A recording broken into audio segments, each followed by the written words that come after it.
Oggi all'Istituto Foderà si presenta l'iniziativa Yes Startup, formazione per l'avvio d'impresa, Confimpresa vicino ai giovani per spiegare loro quali sono gli obiettivi.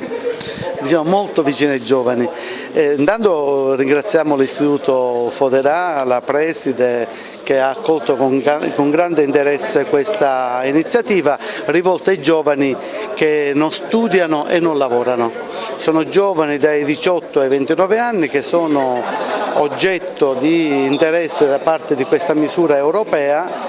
che fa parte del programma Giovani. I giovani possono accedere a un finanziamento in 7 anni senza interessi e senza garanzie, questo è bene precisarlo, senza garanzie neanche di firma, quindi è una misura inclusiva di solidarietà che consente ai giovani di portare avanti una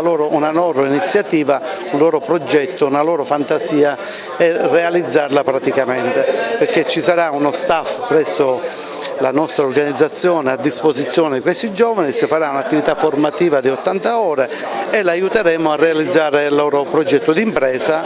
quindi sotto il profilo teorico ma anche sotto il profilo pratico. È una misura interessante dell'Unione Europea.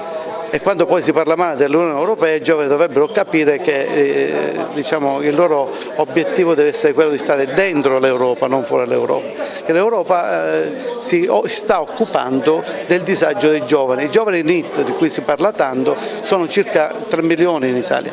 quindi sono un numero davvero, e in Sicilia hanno una percentuale del 75-80%, giovani che non hanno più speranza, quindi o che vanno via, quindi potrebbero anche rientrare quelli che sono fuori e potrebbero così investire in forma anche di autoresponsabilità, per cui non si tratta soltanto di avere un posto chissà da chi, da qualche clientela, si tratta di essere protagonisti della loro vita, quindi, ma non sono soltanto attività di carattere imprenditoriale ma anche di carattere professionale, quindi la nostra terra offre una serie di possibilità, il turismo, l'agricoltura, i servizi, sono tutti ammessi a finanziamento, dalla piccola attività di trasporti, cooperative, la possibilità anche di dare spazio all'agricoltura, perché la trasformazione dei prodotti agricoli è una delle cose privilegiate insieme all'innovazione tecnologica. Tanti giovani oggi fanno app,